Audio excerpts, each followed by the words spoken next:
Beaucoup d'îles des Caraïbes ont hérité de la culture anglaise. Nous en avons visité certaines, comme Antigua, les Grenadines ou la Dominique. Cette vidéo vous donne quelques-unes de leurs singularités. Regardez bien jusqu'à la fin pour connaître celle qui vous convient le mieux. Nous sommes Domi et Sauveur, deux baroudeurs qui parcourent le monde en camping-car ou en voilier.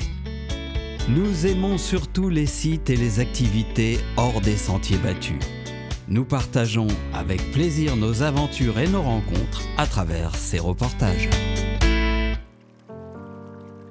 Ces îles ne sont pas toujours bien desservies par les airs et une bonne partie des touristes arrivent par les paquebots de croisière lors de leurs courtes escales.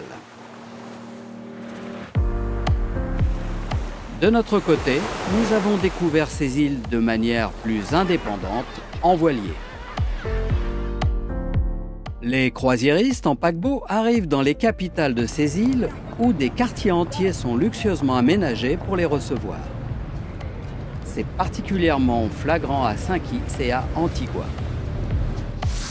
Pour découvrir les vraies facettes de ces petits pays indépendants, il faut parcourir les vieux quartiers, arpenter les ruelles aux maisons typiques, visiter les églises anglicanes, apprécier la végétation tropicale, les cascades, les jardins botaniques.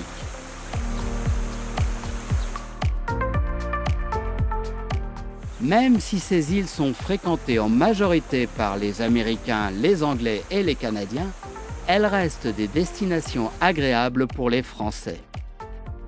Pour vous guider dans votre choix, voici nos conseils. Pour ceux qui cherchent la tranquillité absolue et la farniente sur des plages où l'on est seul au monde, choisissez Barbuda, l'île sœur d'Antigua. Elle n'est accessible qu'en petit bateau et reste extrêmement préservée.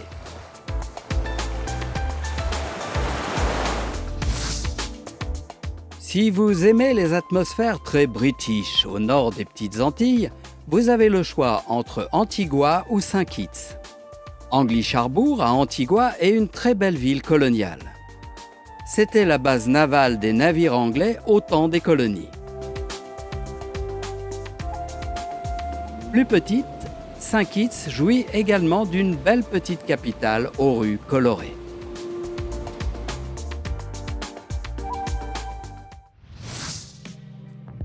Si vous préférez une île peu fréquentée à la nature exceptionnelle, sans hésitation, orientez-vous vers la Dominique. Je n'ai jamais vu une végétation aussi luxuriante et un décor si sauvage. La Dominique regorge de rivières, de cascades et de plages sauvages. La population locale est serviable et chaleureuse. C'est l'île parfaite pour les randonneurs aguerris et les voyageurs qui souhaitent fuir les clichés de la Caraïbe trop touristique. Pour une croisière d'île en île sans trop de navigation, depuis la Martinique, embarquez sur un voilier cap au sud. Vous pourrez découvrir Sainte-Lucie, Saint-Vincent, puis toutes ces magnifiques petites îles des Grenadines, en particulier les incomparables Tobago Cays, où vous pourrez nager avec les tortues.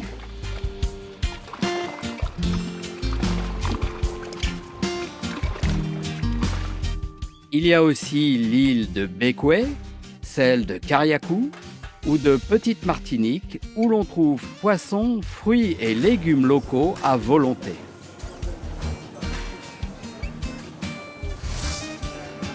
Si vous aimez les épices, en particulier la muscade, découvrez Grenade, l'île aux épices. Saint-Georges est l'une des capitales les plus typiques, avec ses marchés bien fournis, ses rues en pente raide et les vestiges de la colonisation française. À Grenade, il y a aussi de très belles cascades rafraîchissantes. Qu'elles soient au nord ou au sud, grandes ou petites, modernes ou sauvages, toutes ces considérations peuvent influer votre choix. Le principal point commun entre toutes ces îles, c'est leur plage de sable blanc et leur taux d'ensoleillement insolent. Malgré tout, elles ont toutes de petites particularités qui leur permettent d'affirmer leurs différences. Pour en savoir plus, pensez à vous abonner et visionnez nos reportages détaillés sur chacune de ces îles.